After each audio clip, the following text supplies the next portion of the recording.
बाबे जिब्रील के पहलू में जरा धीरे से। जी हुजूर, अभी मदीने शरीफ में एक जालिम बादशाह गया था पड़ोसी मुल्क से, तो वहाँ के लोगों ने हुजूर की बारगाह में नारा लगाया था, जबकि हुजूर की बारगाह नूर में लिखा हुआ है कुरान शरीफ की आयत, ला तरफऊ अस्वातकुम फौका सौतिन नबी, नबी की आवाज़ पर अपनी आवाज़ को भारी न करो। जुनैद बगदादी मदीने शरीफ गए 40 साल के बाद, हुजूर की बारगाह में 25 या 30 सेकंड रुकने के बाद वापस निकले बाहर। मुरीदों ने कहा हुजूर 40 साल के बाद आप आए हैं, तो सरकार जुनैद बगदादी इरशाद फरमाते हैं कि 40 साल के बाद आया है तो क्या हुआ, जुनैद बगदादी तो नबी की सांस पर अपनी सांस को भारी नहीं करना चाहता। अब सुने, ए बोलोगे नहीं आप, वरना ऐलान कर दूंगा जिंदगी भर कोई शादी नहीं करेगा। बाबे जिब्रील के पहलू में जरा धीरे से। मैंने इस शख्सियत को देखा है हिंदुस्तान भर के मजहबी जलसों में, करीब 8 साल हो गए मुझे निजामत करते हुए। 8 साल में मेरी ये पोजीशन है जो आपके सामने खड़ा हूँ। मैंने छत्तीसगढ़ में देखा है, छत्तीसगढ़ में, यहाँ से तकरीबन 900 किलोमीटर के फासले पर, एयरपोर्ट से हजरत भी निकले, हम भी निकले और साथ में सफर किया, जहाँ नमाज का वक्त टाइम, मैंने इस जात को गाड़ी से उतरने के बाद में कभी पेट्रोल पंप पे, कहीं रोड के किनारे नमाज पढ़ते हुए देखा है। यार, जिसने हिंदुस्तान के मजहबी जलसों के वकार को बुलंद कर दिया है, अल्लाह की कसम खाकर मैं कहता हूँ ईमान कामिल है। पूरे हिंदुस्तान में किसी से न डरने वाली जात, कोई भी हो यार, कोई भी, जिनके एक बयान को लेकर हिंदुस्तान में बड़ा वावेला मचाया गया, हत्ता कि पार्लियामेंट तक वो बातें उछाली गई कि मुफ्ती शहरियार साहब को गिरफ्तार किया जाए। ऐसी शख्सियत जो अपने जान की बाजी लगा करके आपको दीन की बातें बताए, जब वो आएगा तो आप ऐसे ही कूदेंगे। बाबे जिब्रील के पहलू में जरा धीरे से, फख्र करते हुए जिब्रील को यूं पाया गया। देखें, सऊदी अरब में एक शहर है, उसका नाम है अल कसीम। अल कसीम, उसी शहर में एक 80 साल का बूढ़ा आदमी हॉस्पिटल में एडमिट हो गया कोरोना के टाइम। ऑक्सीजन की कमी की वजह से 24 घंटे वो एडमिट रहा। जब वहां से निकला वो, तो डॉक्टर ने 8 लाख रुपए का बिल दे दिया उसे। उस 80 साल के बुजुर्ग ने देखा तो उसकी आंखों से आंसू निकलने लगे।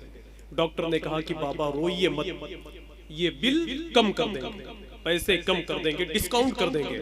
तो उस 80 साल के बुजुर्ग ने कहा कि अबे जालिम, तेरा पूरा हॉस्पिटल खरीद सकता हूँ, 24 घंटे तूने मुझे ऑक्सीजन पे रखा तो इतना लंबा बिल दे दिया।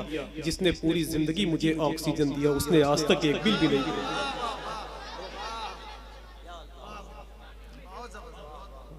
आ जाइए, वैसे मैं ठीक बातें कर रहा था, डिस्टर्ब आप लोग करेंगे मुझे। आओ, बस हजरत पे ना चढ़िएगा, बाकी जहाँ जी कहे वहां चढ़ जाइए। माशाअल्लाह, नारे तकबीर, नारे रिसालत, मसलके आला हजरत, जश्न ईद मिलादुन नबी, नारे तकबीर, नारे रिसालत। अगर एक हरा चादर मिल जाए तो चढ़ा दीजिए और बस सब काम हो जाएगा इंशाल्लाह। मैं मुजावर बन जाऊंगा, काफी हो जाएगा। ठीक है, शुक्रिया, माशाअल्लाह। शेर मुकम्मल कर दूं, तैयार है सुनने के लिए आप लोग? कि बाबे जिब्रील के पहलू में जरा धीरे से, फख्र करते हुए जिब्रील को यूं पाया गया, अपनी पलकों से दरे यार पे दस्तक देना, ऊंची आवाज हुई उम्र का सरमाया गया। अपनी पलकों से दरे यार पे दस्तक देना, पता नहीं क्यों हुजूर ये सब नात के शेर सुनते ही नहीं है। अपनी पलकों से दरे यार पे दस्तक देना, ऊंची आवाज हुई उम्र का सरमाया गया। अब मेरा यकीन है कि बोलेंगे आप कि तेरी गली में जो बिस्तर लगाए बैठे हैं, अगर कहीं से लगे कि ये नात का शेर है तो आप बोल दीजिएगा, और अगर ना लगे तो मेरी छुट्टी कर दीजिएगा। कि तेरी गली में जो बिस्तर लगाए बैठे हैं, वो दोनों हाथ जहां से उठाए बैठे हैं। तेरी गली में जो बिस्तर लगाए बैठे हैं, वो दोनों हाथ जहां से उठाए बैठे हैं। उबैदा जंग का मैदान जरूर जीतेंगे, उमर जमीन पे मुसल्ला बिछाए बैठे हैं।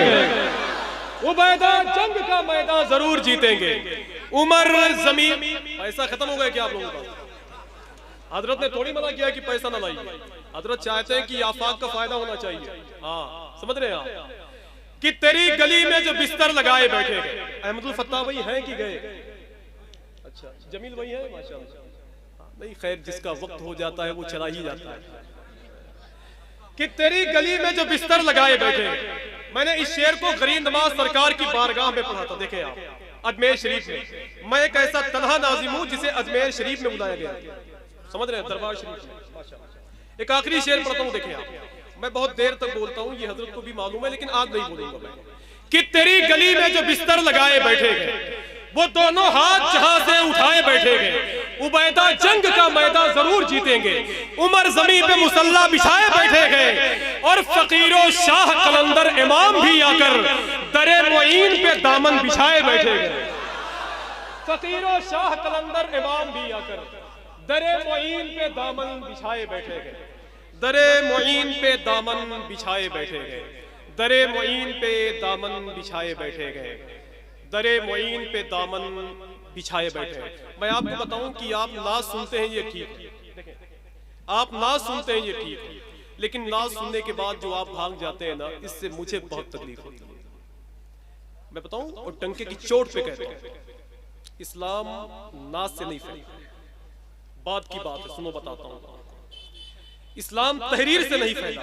फारान की चोटी पे खड़े होकर सबसे पहले मेरे हुजूर ने तकरीर फरमाई, कसम खुदा की, इस्लाम तकरीर से फैला। अगर आपके अंदर हिम्मत है तो अल्लामा शहरियार साहब को सुन के बताएं। हिंदुस्तान का ऐसा खतीब है कि जिसके कदम को चूमने के लिए हिंदुस्तान की जमीन परेशान रहती है। लोग कहते हैं कि यार नाजिम पता नहीं क्यों गुलू करते हैं, नाजिम किसी की तारीफ में इजाफा करते हैं। मैं बताऊं, मैंने जिंदगी में किसी खतीब को नहीं देखा है कंजुल ईमान पढ़ते हुए। मैंने जिंदगी में किसी खतीब को नहीं देखा है कंजुल ईमान पढ़ते हुए। मैं जब सिमगा का इलाका है वो छत्तीसगढ़ का, मैं जब उठा तो मैं हजरत के कमरे में गया और मैंने कहा कि हुजूर, देखा मैंने तो नमाज के बाद में अल्लामा शहरियार साहब को कंजुल ईमान पढ़ते हुए। तब मैं समझा यार कि इनकी जबान में इतनी मिठास क्यों है। यार जिसकी जबान इतनी अच्छी है, आखिर उसका दिल कितना अच्छा होगा। 15 मिनट आप तकरीर सुन ले, 15 मिनट। इसी शख्सियत ने हिंदुस्तान के नौजवानों को ये बताया है कि ओ रेड चीप चप्पल जूता पहनने वालों, ओ महंगा महंगा लिबास पहनने वालों, एक दिन तुझे बदन पे कफन भी पहनना पड़ेगा। समझ रहे हैं? पागल थोड़ी थे यार अल्लामा काफी मुरादाबादी अलीराम, जिनको आला हजरत ने सुल्तान नाथ कहा। बरेली के इमाम ने कहा मैं जल्दी किसी के कलाम को नहीं सुनता हूँ, या तो मैं अपने भाई हसन बरेलवी का कलाम सुनता हूँ या तो काफी मुरादाबादी का कलाम सुनता हूँ। 1856 या 57 में गालिबन बिजनौर के सादात घराने से उनका ताल्लुक था, जिनका नाम था अल्लामा काफी मुरादाबादी। जब फांसी के फंदे के करीब उनको लेकर गए तो वो मुस्कुराते हुए यही कह रहे थे कि कोई गुल बाकी रहेगा ना चमन रह जाएगा, इस तने बेजान पर खाली कफन रह जाएगा। अब महंगा महंगा लिबास पहनने वाले और ये जूता और ये पता नहीं कितना राडों की घड़ी पहनने वाले से मुखातब होकर इरशाद फरमाया था कि अतलसो कम खाक की पोशाक पे नाजा न हो, अबे इस तने बेजान पर खाली कफन रह जाएगा। आप तकरीर सुने, तकरीर के रसिया बन जाए। आप मुझे बुलाए या ना बुलाए, कसम खुदा की मुझे बुलाए या ना बुलाए, मुझे बुलाने के लिए हिंदुस्तान की जमीन बहुत पड़ी हुई है। मैं अगर चाहूं तो एक दिन न खाली, ये मैं हूं कि जो अपने हिसाब से अपने आप को खाली रखता हूं। आइए कितने लोग तकरीर सुनना चाहते हैं, जरा हाथों को उठाए तो। अच्छा ये बताएं कोई जाएगा तो नहीं यहाँ से? देखिए आपने मुझसे वादा किया है हुजूर सैयद साहब किबला से, अल्लामा शहरियार साहब किबला से, हम सब की निगाहों से आप बच सकते हैं, लेकिन मदीने वाले की नजर से आप नहीं बच सकते। तो अब एक आदमी उधर से खड़ा हो जाए और एक आदमी इधर से खड़ा हो जाए, नारों से इस्तकबाल कर ले तो मैं उस जात को आपके हवाले करूंगा।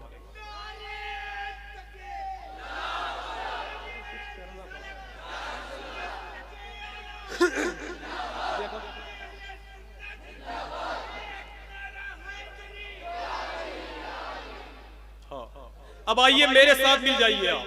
नाराए तकबीर,